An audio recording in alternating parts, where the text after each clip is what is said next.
Bonjour à tous, c'est Tutu et ce matin on se réveille tous avec une excellente nouvelle puisque après les leaks et les teasers, on a enfin l'annonce officielle, le Rafale sera bien un module sous DCS World. Alors, le fait que le Rafale devienne un module officiel ne faisait pour moi aucun doute. J'avais d'ailleurs posté plusieurs vidéos à ce sujet il y a quelques mois et pour la petite anecdote, j'ai même été le tout premier créateur de contenu à en parler. La vraie surprise vient surtout du développeur, puisque ce n'est pas Azure Poly qui était pressenti comme développeur principal, mais bien HeatBlur. On retrouve cependant Jetfighter Experience dans le développement de ce Rafale dédié à DCS. Et pour rappel, Jetfighter Experience travaille également sur la version du Rafale pour Microsoft Flight Simulator 2024. L'équipe étant relativement restreinte, il y a donc une mutualisation du développement entre ces deux versions. Une autre petite entreprise participe aussi au développement du Rafale sur DCS. Il s'agit de Flight and Fight. Et là, gros point positif, puisqu'il s'agit d'une entreprise cofondée par un ancien pilote de Rafale.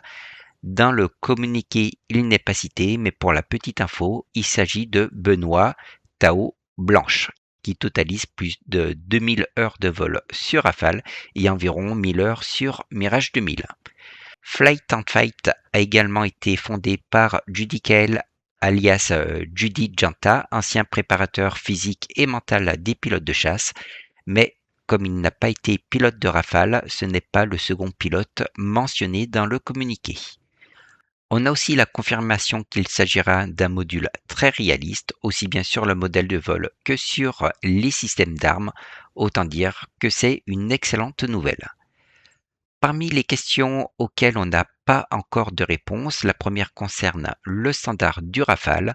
On sait déjà qu'il s'agira d'un Rafale C et au vu de l'unique photo actuellement partagée, on serait sur un standard F3R. On le voit notamment grâce au triple rack d'ADUSM de 250 kg sous les ailes et au pod Talios sous le fuselage. C'est d'ailleurs cohérent avec la version prévue sur Microsoft Flight Simulator 2024. On aura donc une version très moderne du Rafale. Ils seront dotés du missile Météor.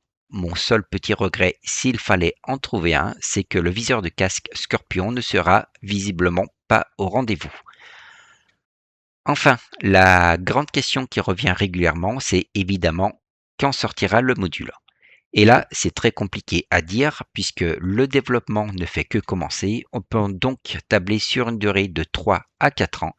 Cela dit, le fait que Jetfighter Experience travaille en parallèle sur Microsoft Flight Simulator et sur DCS World pourrait potentiellement accélérer certaines choses. Quoi qu'il en soit, les modèles 3D seront probablement repris de zéro. Sur MSFS, c'est Azure Poly qui s'en charge, mais il ne fait pas partie des développeurs impliqués sur DCS World et on sait que HeatBlur possède largement les compétences nécessaires pour ce niveau de modélisation. Dans tous les cas, bien malin celui qui pourrait annoncer une date de sortie aujourd'hui, surtout quand on voit que très souvent les dates annoncées finissent par être repoussées. L'exemple le plus parlant reste le Rafale sur Microsoft Flight Simulator. Donc, au vu de la complexité de l'avion, on peut au mieux supposer une sortie d'ici environ 3 ans, mais attention, cela reste une pure supposition. Je vous remercie d'avoir regardé cette vidéo et d'avoir cru en la véracité de mes informations. Je ne publie pas pour faire du clic, je ne communique que sur des informations dont je suis sûr à 100%. C'était Tutu, je vous dis à très bientôt pour le décryptage de la vidéo DCS 2026 and Beyond, parce que là aussi, il y a énormément de choses à dire.